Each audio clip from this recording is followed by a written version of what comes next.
Hey, leaders. I'm back. And this time I'm bringing a guest with me. My friend and colleague, Lisa MacVicar. She is here with us today. Lisa, go ahead and say hello. Hello, everybody out there in Leaderland.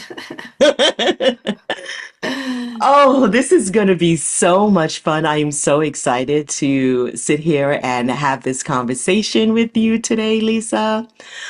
Let me tell you out there to all the listeners about Lisa and her experience.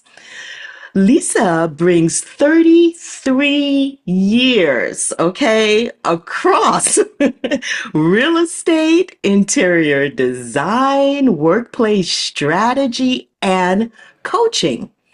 She's worked across private, public, and not for profit sectors and was actually Canada's first well faculty member back in 2016.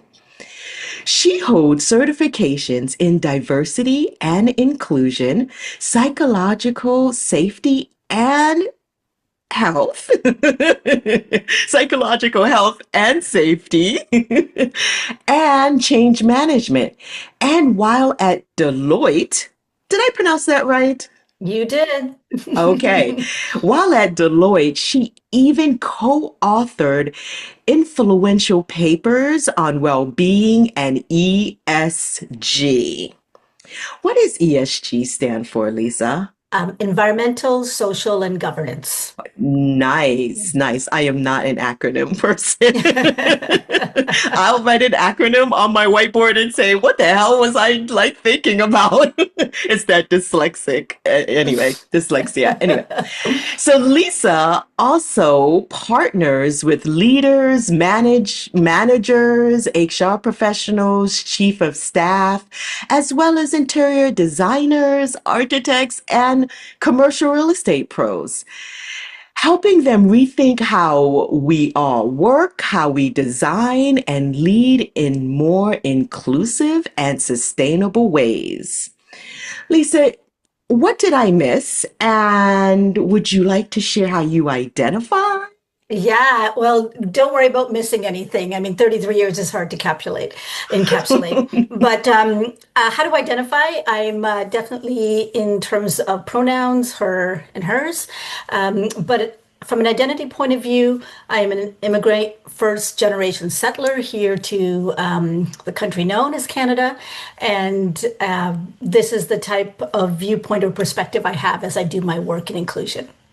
Very beautiful. Thank you so much.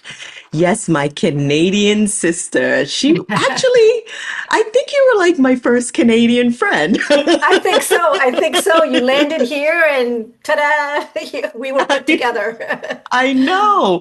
And what we're talking about, audience, is that the last episode, I briefly mentioned that I was the Diversity, Equity, and Inclusion Director of the International Coaching Federation. And I didn't really go into much detail because I already knew Lisa was going to be here and we would talk more about that. So she was my partner in crime, or I should say in inclusion. That's right. Inclusion enforcement. I know. We were co-directors together where we spent so many hours in the trenches embedding inclusion into our chapter.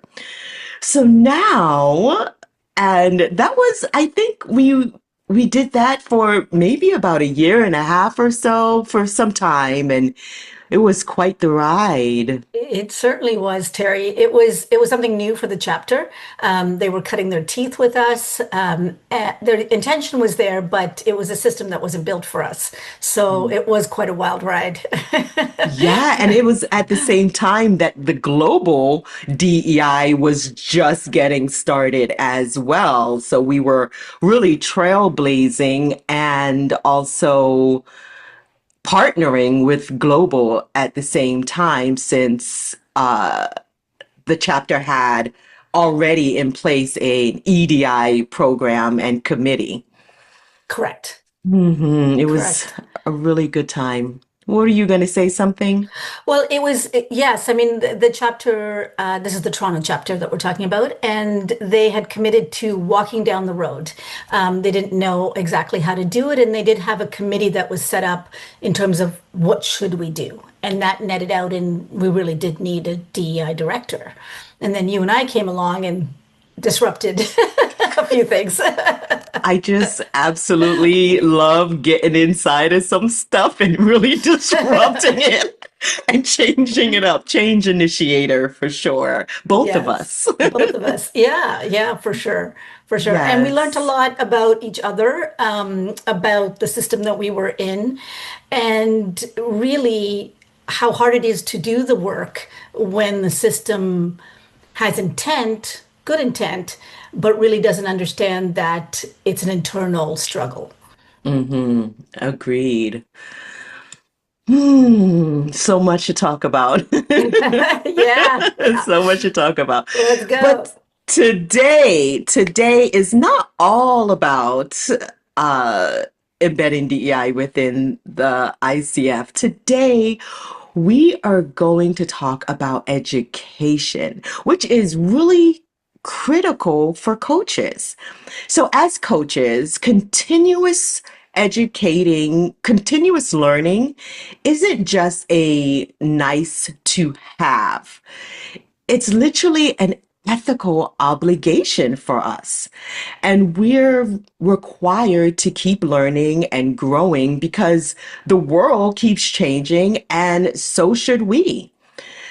So, but it's not just an obligation. Most coaches actually love learning and evolving. So, staying current is how all people are living. Staying current, I'm going to say that again. So, staying current with how all people are living, leading, and being in the world has to be a part of what we do and how we operate and function. Yeah, yeah, this is so important because as humans, you can get stuck because you want predictability. You want to say, I've done that, I've been there, it's easy for me, the anxiety goes down. But to recognize that the world is constantly emerging, and those that keep up with what's emerging are actually dealing with reality versus dealing with something that happened in the past or something you're thinking is going to happen in the future. And I think one of the obligation is an interesting word because I think we are obligated as fellow Mhm. humans to each other in some way that we are inclusive, but we're also looking out for one another. Um, I think one of the things that we forget about is our obligation to critically think about what the education actually is. Where did it come from? Who started the narrative of that? What are they actually teaching? And are you getting more of the same, meaning an exclusive view versus an inclusive view? Mm. Yes, I love that.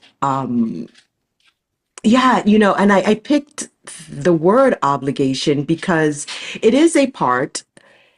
I picked the word obligation because it is a part of the core competencies for the ICF, saying that I don't know if they used the obligation, but it is a part of the ethical practice of coaches to consistently stay informed. And I see so many training programs out there. And so this is why it's so important for us to have this conversation because there is so many training courses out there and there's so many it's almost like eye candy. It's like, "Oh, take this course. Oh, take this one on critical thinking, for instance, and like courses like that." And it's really hard for me, I would say, to find a course that aligns with my values of fairness and the lens of inclusion that I have. So bringing this conversation to the table today was very important because coaches have to critically think about the options and what they are ingesting, and if it's a lot of the same thing too. I feel like a lot of us can be in bubbles and not examine, what it is that we're taking in. And yeah, this is exactly where the critical thinking comes in, but also the courage to question yourself, and to Mm, mhm, question what is being dealt to you. So I agree with you. You can buy any course anywhere, any time of the day and night, mhm. and really, a lot of them promise transformation, but you want to understand: are you really getting the transformation that you think you're getting? And this comes back to, what is the inception of the course? Are they simply selling you a CEU, or continuing education unit, so you can keep up your credentials so that you can put the letters under your name? Is that the aim? Is that the goal? Is it attending, one big session where, and this is popular, where it's programmed with 20 different CEUs and you get everything at once, and it's all about time and getting it done. And I think as coaches, all that might be convenient, but it doesn't mean that it's actually enhancing your coaching practice. It's not actually enhancing the way that you think and the way that you can actually deliver transformation through your coaching. So if it's not doing that for you, if your coaching practice is very staid and it's on repeat, rinse and repeat, that's an indication that the information you're taking in is really not transforming you or your practice or your clients. Mm. Yes, and I right now am thinking of an example. Do you have any examples of, I don't know, yeah. Yeah, so let me be critical for a while, right? I mean, we've been on many sides of this equation, being directors, being credential coaches, being new coaches, all these sorts of things. And just, we are in an unregulated industry. And as much as everybody's trying to have some kind of regulation and competency, simply having competency laid out doesn't, and getting the credential doesn't mean that you're actually a good coach. It means that you Mhm. did what you had to do to get that credential. So there are many uncredentialed coaches out there that are magnificent, but it's all about what is the system you're operating in. And so if I were to take an example of even myself, and I'm going to be completely open about this, I'm actually questioning whether I want to reconfirm my credential. Mhm. And that's an identity crisis for me. It's like, Mm, yeah. why do I want this ACC? Why don't I want this ACC? There's conflicting aspects about me, about, because then I kept on chasing, I need to get this done, and I was losing what it was that would actually enhance who I was. So I stepped aside and I looked at it and I said, okay, that's going to happen. Whatever's going to happen is going to happen around this credential.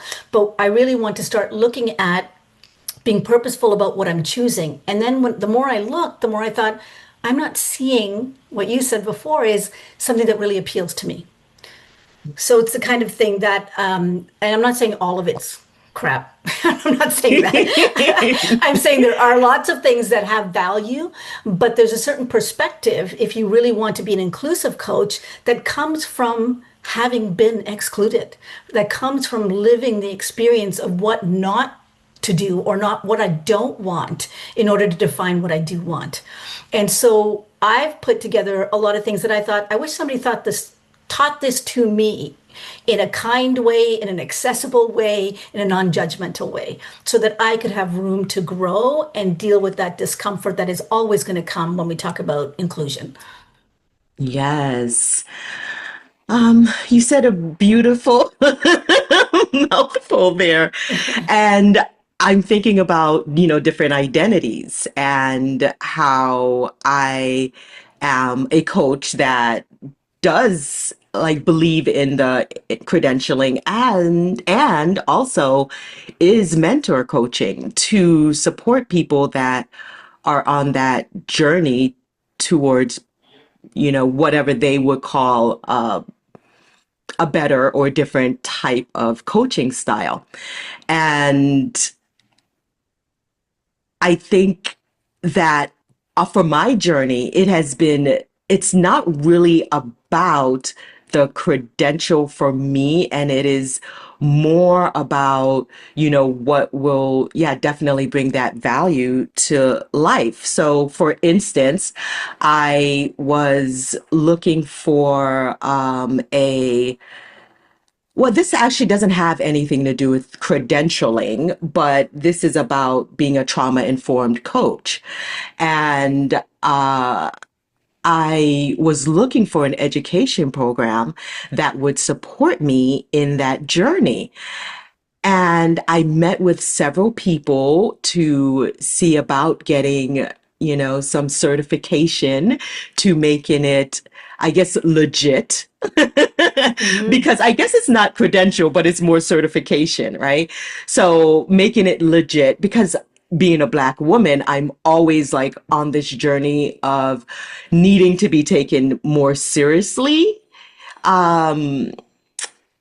or going that route to be taken seriously and to be measured up as equal, if that makes sense. Totally. And so I thought, I'm going to look into these trauma informed certification and courses, but none of them really upheld the value of historical trauma or structural trauma, societal trauma, and what's actually going on a daily basis, directly or indirectly.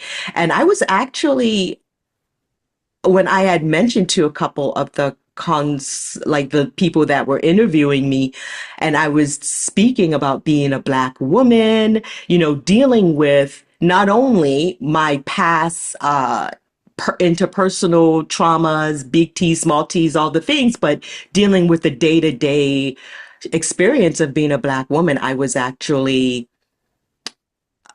bypassed, or I guess, would that be like a spiritual bypassing or Yeah. acknowledgement? I was told, well, we all have trauma. Everyone has trauma, when I Yeah. was identifying myself. It was You that, were being yeah, minimized. You were being minimized, yeah. and gaslit to a certain extent. That's a beautiful mouthful you just said. Let me talk about a little bit of that, because being trauma informed is what led me to this questioning of credentialing to begin with. So I spent a year in a course, if any of you are familiar with Gabor Mate, of his compassionate inquiry, which is all about being trauma informed. And I would say, to your point, not everybody has got it right just yet around what racial trauma is, or what, gendered trauma is, or anything like that. Everybody's still trying to find their way in that, because some people don't even acknowledge it yet. So we're on a very interesting continuum about putting these things together. And maybe someday coaching and trauma informed will be together, but right now it's actually can't coexist in the ICF world. Mm. There's a delineation. You're either a counselor, a psychiatrist, a physiotherapist, a psychotherapist. So these are the kinds of things that are delineated, yet our bodies and our mind are not. If I'm experiencing something on a coaching level, it is intimately tied to some kind of big T, small t trauma. It's something I learned in that course was, if you didn't have at least one regulated adult in your life growing up, you have some kind of trauma. So to ignore it entirely, and I don't say that lightly, but it means that you have something to process. And the degree to which it affects you in your daily life is the degree to which it needs to be addressed. And so, right now, the two worlds of trauma informed and coaching don't actually run beside each other in a way that's complementary. We as coaches have to choose that. Mm. And that's one of the things that has made me question credentialing, is because the way that I coach now, being trauma informed, doesn't necessarily follow the rules and the competencies. Yet my clients are seeing unbelievable transformation, right? So it's the kind of thing where you really have to walk that path yourself. Understand, if you want to take that burden on yourself to begin with. Trauma informed is not a light situation in terms of helping people. This is why there are people that just deal, with psychotherapy and psychiatry. So there is you can't just say that you're trauma informed without having understanding it or living it, because that is an entirely different perspective. It's not a theory based situation. Hmm. Yeah. I love that. And I loved how you just said, and I do want to get back to the education part No worries. and tie this back together. But I just really loved what you said about that whole lived experience piece too, because I'm just like, I feel as if I can pick it up, or it's a way of being, especially coaching with neurodivergent clients who are also every day impacted by structural traumas and internalized ableism and compounding layers of their other identities and the marginalization of those identities as well. So, yeah, coaching definitely neurodivergence is almost hand in hand with trauma informed because it is a traumatic experience that we're having to be consistently excluded or Yeah. told that we're not good enough and something's wrong. Yeah. Yeah, and this is where traditional coaching, and I call it traditional, meaning what you're taught if you're not taught trauma informed or you're not taught inclusivity through the process, is that it assumes that everyone is starting at the same place, that they've had the same background, and that when these things do come up, there's something wrong with your client. There's something wrong, and the simple way out of that is, well, we'll just get you to have a bunch of goals that will get you out of this situation, and if that doesn't work, it's because you just procrastinate, and because there's too much blaming in that situation, Mhm. and I think one of the most harmful things that coaching can do around this when you're not trauma informed is just the simple use of this question that is actually quite powerful in the coaching world, but it can do a lot of harm. And the question is that really true? Mhm. We're taught, when I was taught through the program that I went through, we're challenging beliefs and assumptions and all these things that cause us to be hindered in what we want to do. But when you ask someone who has a trauma, is that really true? You are not only destabilizing the fact that you might be minimizing or gaslighting that, you can dig a further hole and cause harm unintendedly as a coach, because to you you might think that you're just challenging an assumption, but what you're actually doing is pressing really hard on a wound of trauma, because now that person is questioning themselves again, which is what is a repeated loop. And it's very difficult for the person to get out of. And as a coach, we were trained to have this very important question. So don't use it unless you're trauma informed, because you need to understand when to use that and how to use that question. Mm. Thank you. Well, that's a tool for the trauma informed or trauma lived experience. And Yeah. I immediately went to Byron Katie's The Work. I think that's like one of the top questions. I love doing thought work with Byron Katie. It's pretty amazing.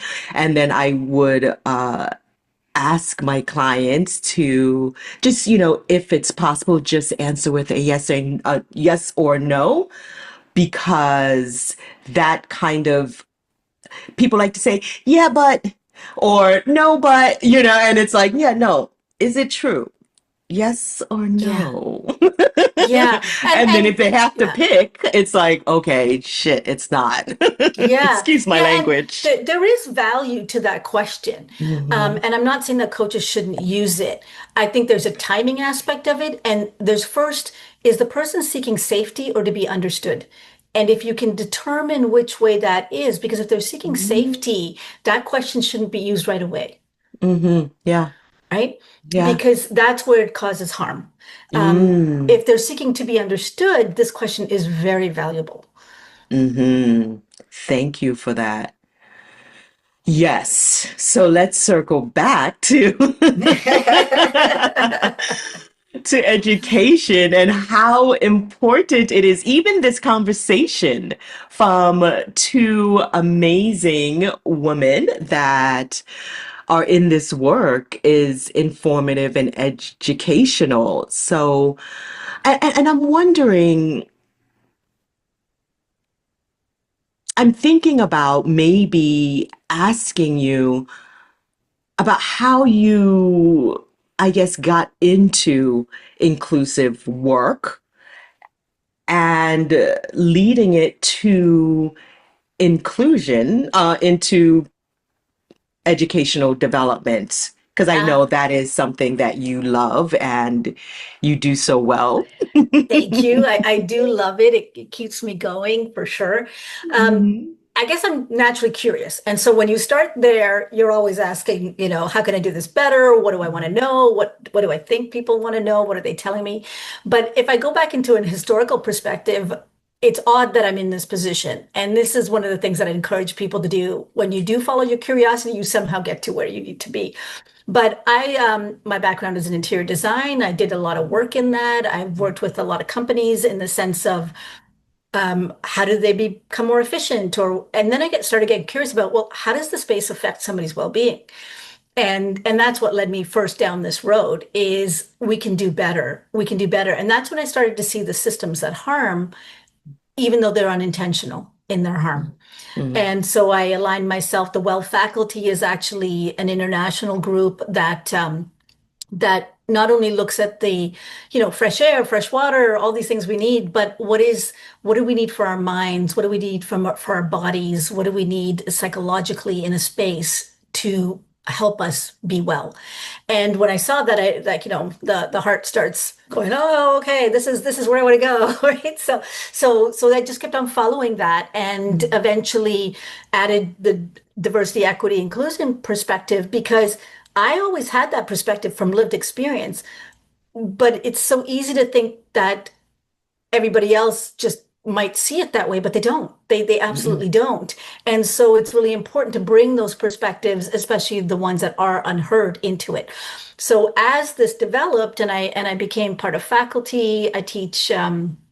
I also instruct at the Rotman School for Inclusion by Design. And so I've started to see a lot of people around these questions that they're asking. And I thought, it's all very academic. It's all very do this, do this, do this, and it'll happen. And that's not how this work gets done. Whether you're a nonprofit or a corporation, really it's about how much money and resource are you putting behind it. But essentially, it's about really adapting and understanding. And if we can't accept and adapt, then we really don't have a way of changing for this inclusion. We just keep falling back into the system that exists. So my forward thrust here now is around how can I not only collaborate, for example, people like you and people who are like-minded about let's build this inclusive education environment, which means it needs a variety of perspectives. It needs a variety of ways of learning. It needs to be accessible both financially and in the middle of the night. Like whatever you need, this is part of inclusion, right? But too much of education has become only business in itself. And it hopes that you get out of it what you need to get out of it. It doesn't look at the impact of what you get out of it. And I'm very concerned of working with the impact and then accordingly programming my work. So that's how I'm Oh, here. Yeah. nice. I love it. And I loved, what the words that come to me when you were speaking about the intentionality, and how you intentionally pave the way, but starting at impact and working backwards. And how you had also mentioned earlier about how so many programs, the way I took it, in my words, like starting with the assumption of equality, starting at like this baseline of, dominant culture narratives, we're all equal, and this is the foundation of a lot of the certification programs, a lot of the educational big money making is all pretty much starting there. The same old, the status quo. Yeah, yeah. It's hard to Yeah. see the reality of that or the authenticity of that, right? Because Hmm. sometimes it's whoever marketed the most that gets the people signed up, right? Or it's a big name and people trust it, Mm-hmm. because it's a brand. But remember that the majority of people that have actually lived this experience, that have a lot to say and can teach around this simply by their lived experience, aren't the big brands. They aren't, you have to come out and seek these folks because otherwise you're getting more of the same. Now, if they're working with some of these big brands, then you can be at least assured that they are guiding the process or the content or something like that. But really look deeply at who is writing that narrative because it can be that sort of wolf in sheep's clothing type of thing. You think you're getting high quality wool, you know, but that may not be the case because the actual inception of it, right from intent and to impact, was never more than let's put out another educational piece, right? Because we have the brand or we have this. So by being a little bit more discerning yourself, you are safeguarding what goes in the brain, what goes in the heart. And when you put the right things in there and you associate it with the right folks, and not meaning right and wrong, meaning is it resonating with you? Because you have something in you that says this doesn't feel right or this feels right. Mm-hmm. Yeah. And sometimes you don't want to pay the price, right? But you can help yourself. You can help yourself by asking a few more questions, looking at it, and taking a chance, quite frankly, on those who aren't shouting from the mountaintops how great they are. These folks are busy doing their work. They're busy looking for impact, and I think that's the group that if you start looking for, you're going to find some really beautiful gems in there. I agree. And it reminds me of this podcast. I 100% agree, right? Right? It's like a learning experience from the foundation through my lenses and my experience for coaches and bringing in inclusive coaches that are making social impact in the world to educate coaches in that sense. And I totally lost my train of thought too. That's okay. I'll add to that. Like Hmm. if you're looking at it from an inclusion basis, this should not be something that is just thrown at you, right? There should be room for you as a coach, as a leader, to reflect safely, to understand, to ask questions, to collaborate. There should be aspects of your learning that are allowed to grow, make those mistakes. When you work in inclusive spaces or trying to achieve inclusion as impact, you step in poop every day. It is unavoidable. It is going to be there because it's a discomforting journey that you are trying to, make some peace with. And you can only do it by doing it. So this idea that inclusion is one big happy place, well, maybe that's our destination, but we're actually fooling ourselves if we think that that is human nature. We are humans. We have this variety of, emotions and crap that happens and suffering and all these sorts of things. But as coaches, we're trying to be a positive impact in that journey for people. Hmm. We're not fixing people, as you said. We're not doing any of that. We are providing some confidence, some assurance that we sometimes need ourselves. So if there's no room for that in your educational process, then you're basically being dictated to by the dominant narrative. That because the dominant narrative doesn't care. It wants you to behave in a certain way, and any independence of thought is not to be allowed. Mm, So, mm, mm, right? mm, So if mm. that's your experience, then it's a clear indication that you can't bring yourself there and you can't have the experience that you need to transform.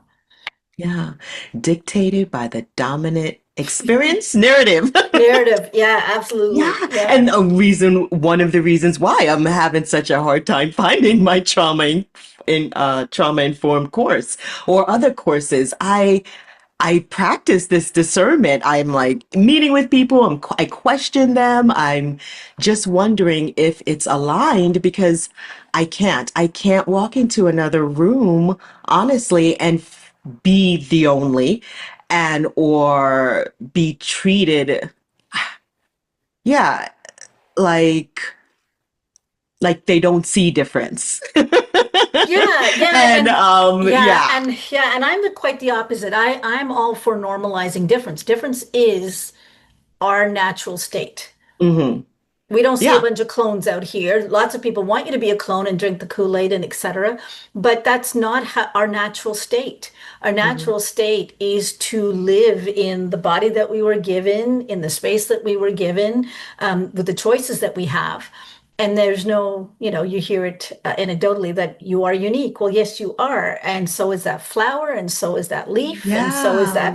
that, and so we are part of nature. The moment we think that we're something bigger than that, we're part of it, which was what makes it big, but we're not bigger than it. And I think that's what helps you understand and accept that we're all here in truly equal parts.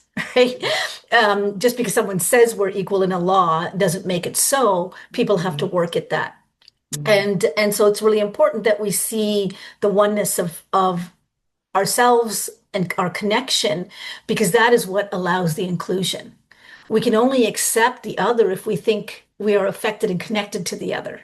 Otherwise, the other can be over there, it doesn't matter.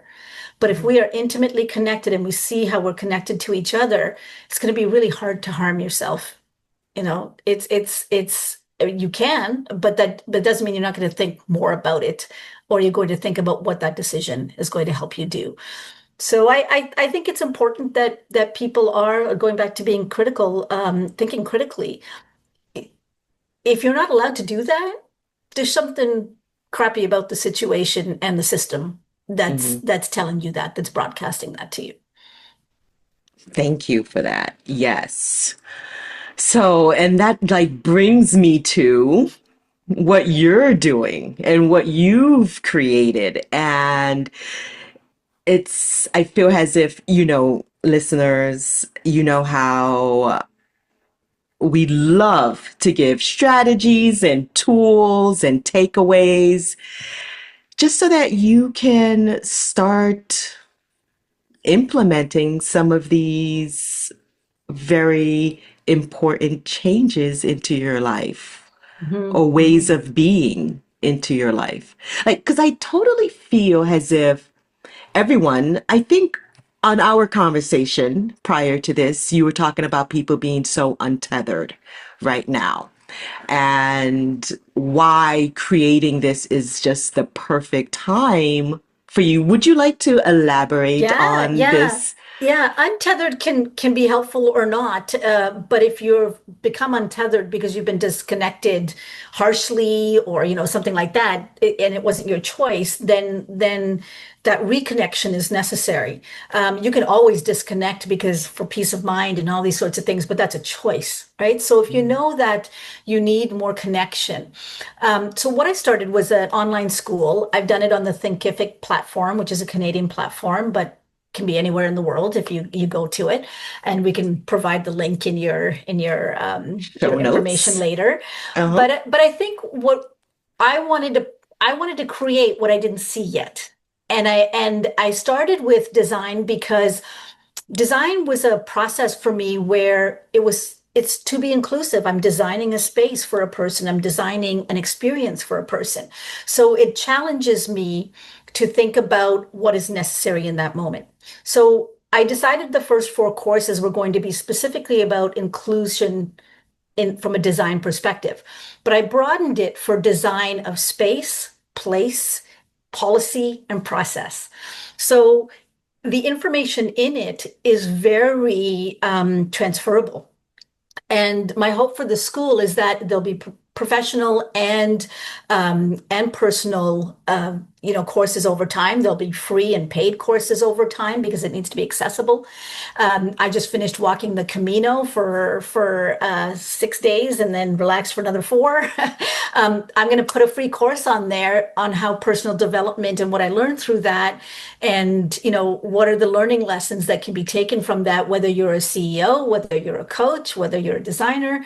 So there's going to be lots in this because it should be the whole self, right? It should be, if you're only seeing one side from someone who's trying to guide you along or teach you, they're only showing you a sliver of what it means to be human and deliver that information. So my next course will be a free course on the Camino walk and what I learned and the pictures and just all the nonsense and shenanigans that I had to face.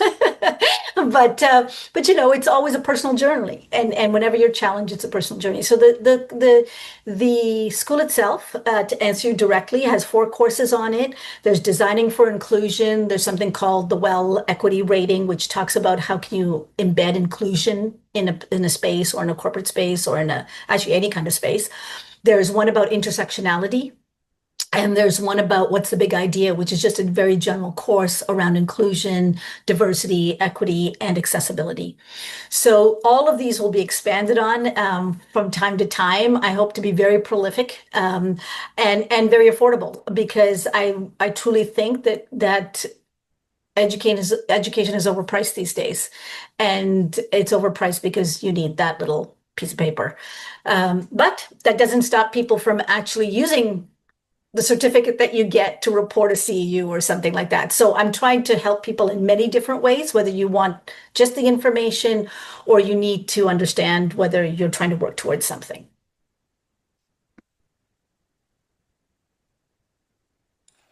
Yes. And so I took some notes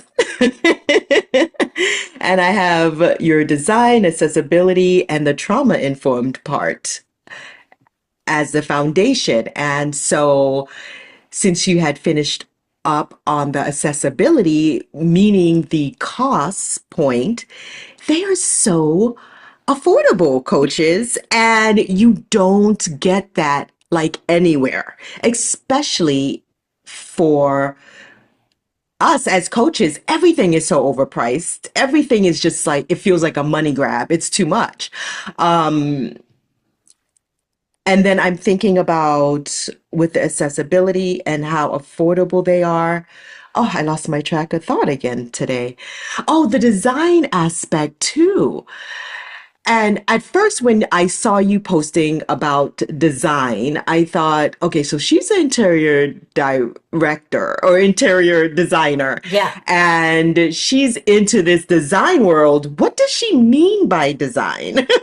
Is Well, it this for is it. designers? Like, what is a designer to you? Yeah, yeah. So the design, the reason I initially broadcasted for design, I mean, every marketer will tell you that you need to be very specific so somebody can see it, right? So I went to the world that I know the best, and I thought, how can I help designers create more inclusive spaces? The basic information is absolutely transferable, as I was saying before. But designers, this particular group of designers that I was appealing to, had a deadline for their credentials. And these 4 courses actually contribute to their credentials. So, and the deadline is June 30th. Like they had a really close deadline. So they could do these in 4 hours and get them done and still get valuable information and then continue to do this at their own pace. By the way, when you get into my school, you have lifetime access and unlimited access to those courses. Because again, it should be inclusive to this because I don't know about you, Terry, but sometimes I read books over and over again and over years apart. And then I think, oh my God, I didn't understand this the first time, but I totally understand it now that I've lived a few years, you know? So I wanted that kind of ability for people to revisit and take these over and over again. I'll also be updating them. I love Canadian statistics because we get so few of them here in our country. So for those that are using it for see like actual credentials, they need that information, but it gives you context. It gives you context of what you're working in. So over time, I hope to get better at and include more and more statistics as it makes sense for other parts of the world or for different audiences. Very nice. So the designer is the content creator, anyone that wants to create something or learn something. So it's just anyone really. Yeah. Yeah, Well, the look around you. educator. Right? Yeah. Everything you do has some kind of social impact, and you're creating it. You are Mhm, designing it every step of the way.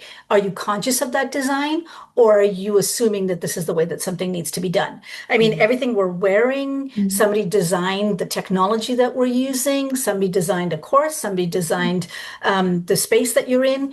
all of these make a difference to your experience.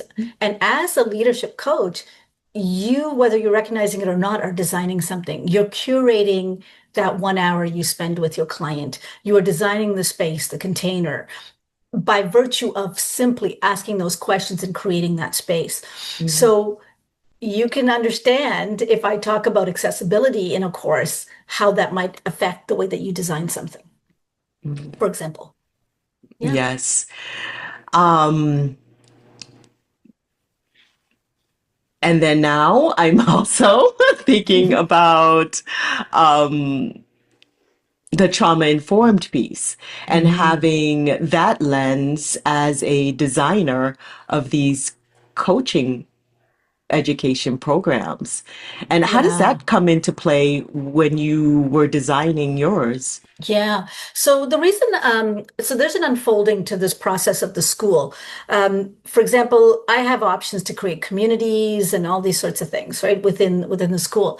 I purposely, by design, did not open up a forum just yet because I want to see how people are adapting. So within the course itself, I ask, at the end of it, there's something called extra bits, and if you want to give feedback or if you want to do sorts of things, because I want to understand what people need in order to have the safety around this type of information.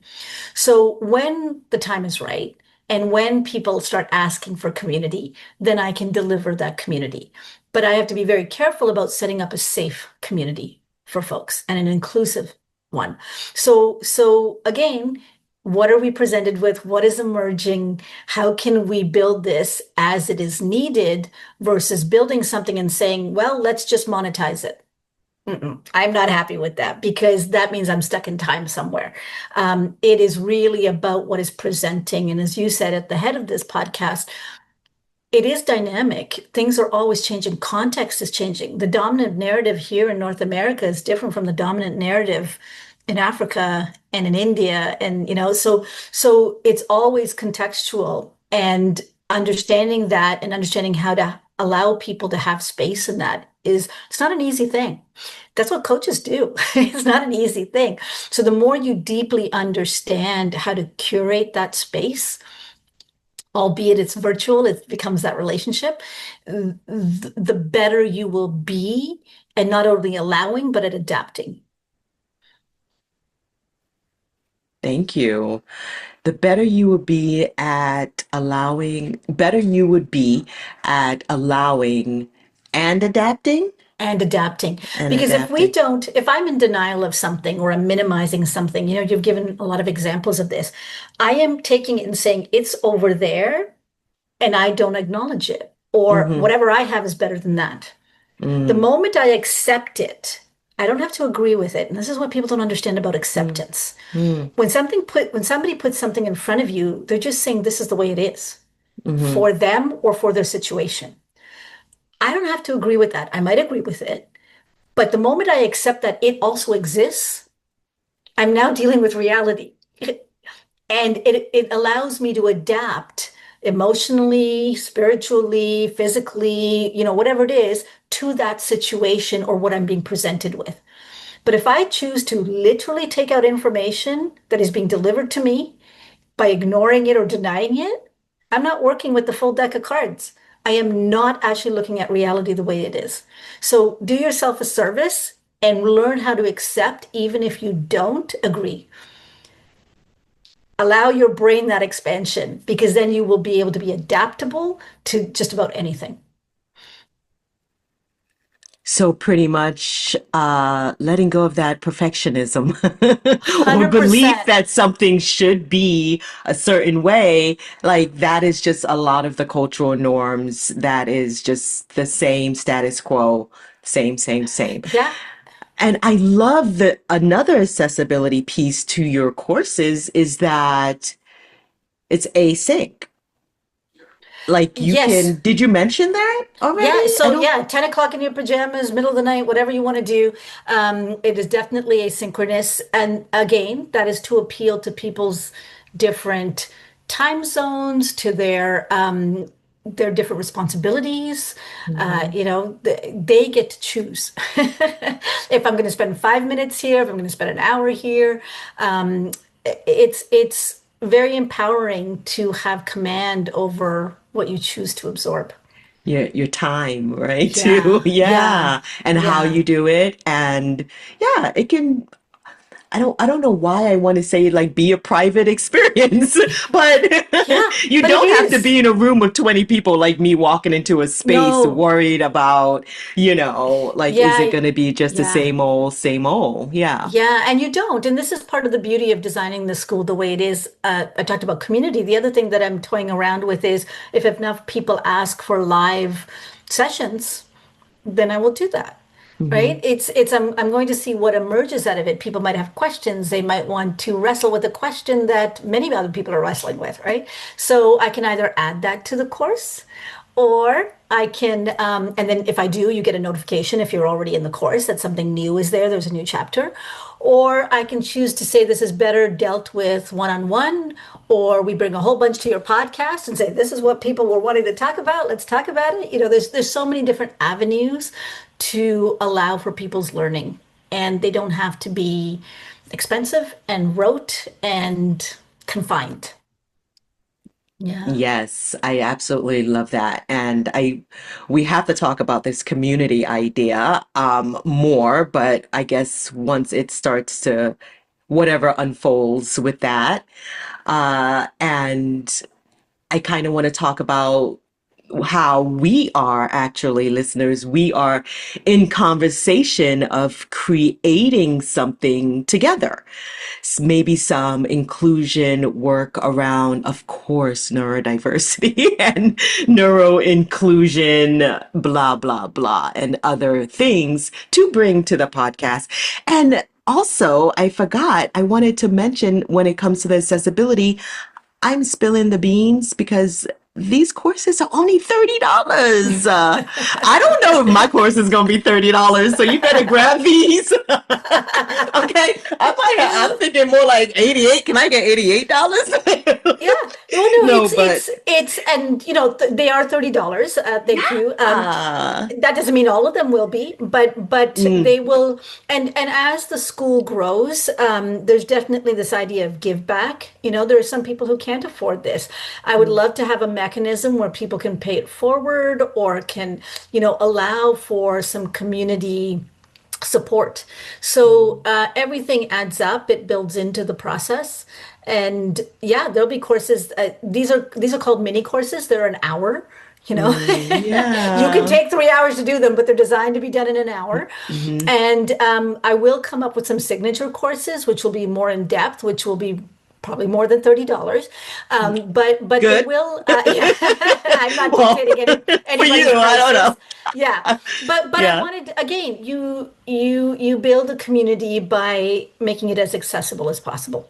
And so people can decide in there what they need to do and how to advocate for themselves. And that's the beauty of the community. I don't have to have my thumbprint on it. People are individuals. Yeah. Yeah, totally.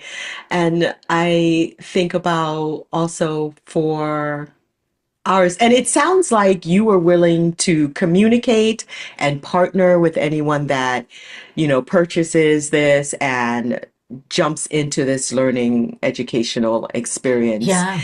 and creating it for them with them if they have any great ideas or anything comes up. And I'm also thinking about having also the option of adding maybe CCEUs or whatever just to get credit for that learning if possible later Yeah. on down the line, Yeah. or at least with mine. Well, Like if credentialing we is do still, that. yeah, credentialing is still part of our society. There Hmm. is some value to it, right? I mean, and just do it for the right reasons. Right? Do it for Hmm. the right reasons, is I guess is what I'm saying, is that make sure it has value to you, your client, and it's progressing on the journey that you want to have as a coach. Because as soon as anything becomes static, you literally have become stuck somewhere. The water isn't moving. There's no flow. And we all know what happens to stagnating water. So we don't want to be like that in that sense. We can flow. We can make these decisions, and all I'm trying to prove is that it doesn't have to be expensive to get good stuff. Right, right. Or And people put so overpriced, much, right? they put so much value on the overprice. Oh, okay, so It this must be good. Peloton bike is $5,000 and this one is only Yeah. 250. The Yeah. Peloton or whatever it is must be better. And Yeah. it's kind Just of like, yeah. okay. Ask yourself who started that narrative and to what end, right? Ooh.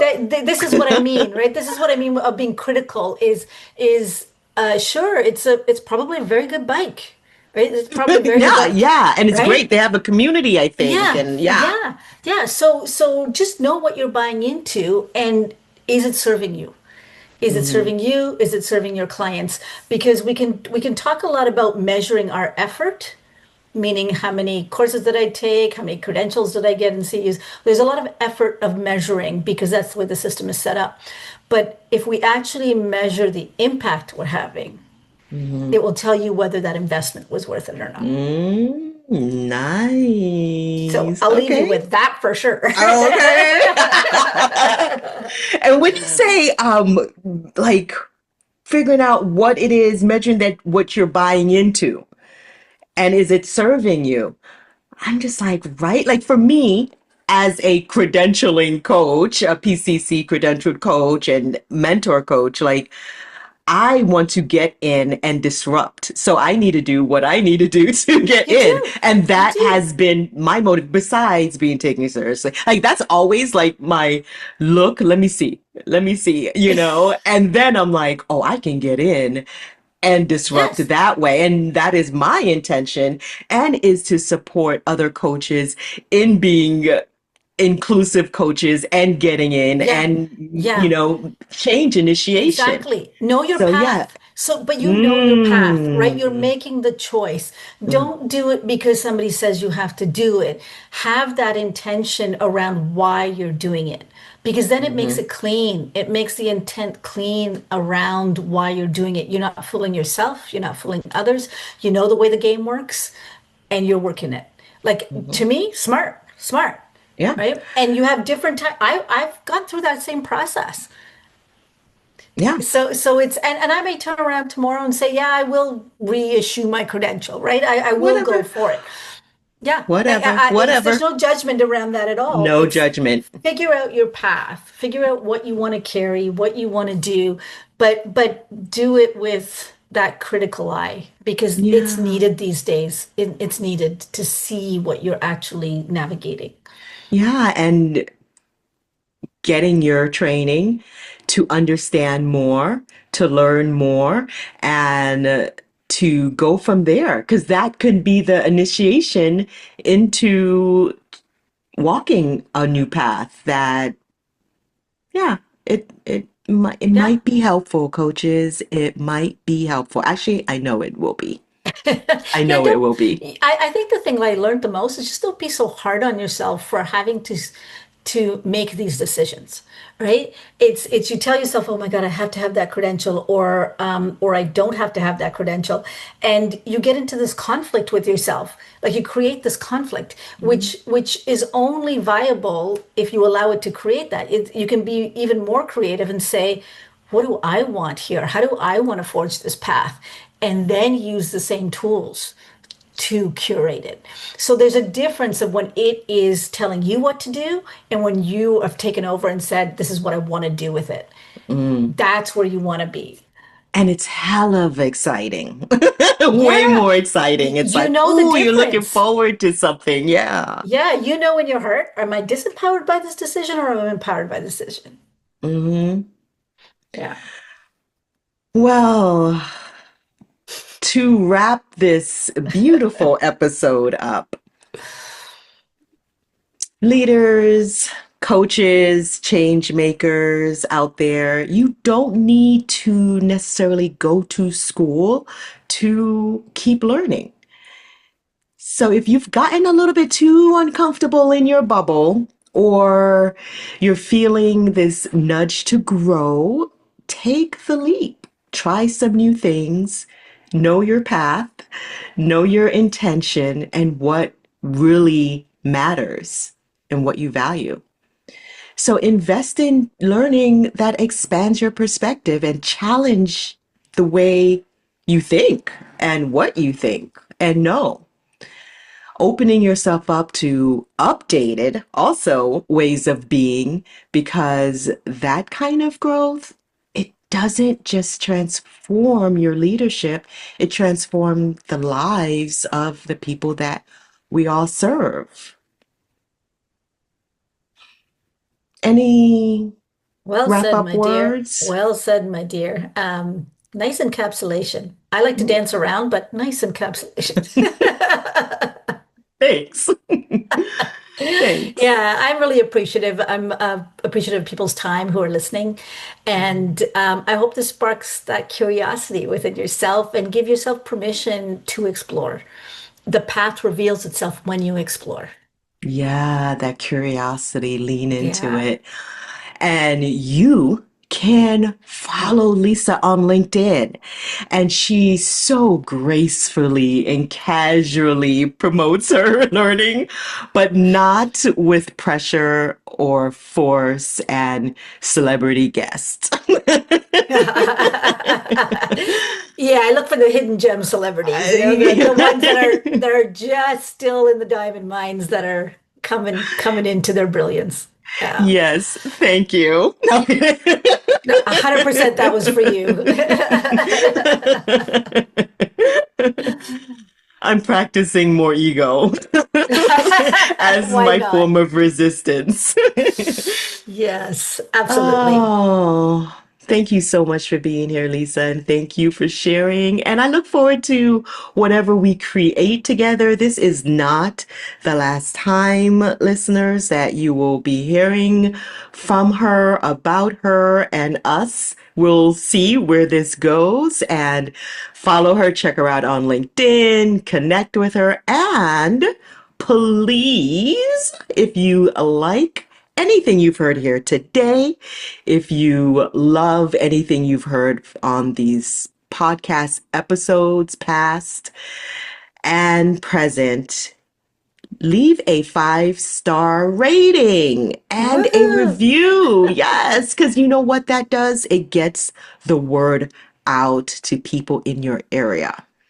Other coaches that might be feeling untethered Mm, and want to do something. And what we're saying here today is that educating yourself is like the first tool you can have, and it's continuous. It is continuous. It's yeah. not, inclusion is a way of being. It's not what shows up when you first sit down in front of your clients. It's who you are. And it starts with educating, unlearning, relearning, and Yeah. growing. Yeah. Yeah. Awesome. Yes. And I'm pretty sure you're speaking to a great bunch of folks who get that, right? They get that. They're listening to this podcast and they are intrigued already. They are curious. So Yeah. that like button helps a lot because it's an easy thing to do, but it goes such a long way. It does. It Yeah. does. Mm, Awesome. Well, thank you. allyship. Thank you so much. Thanks and bye.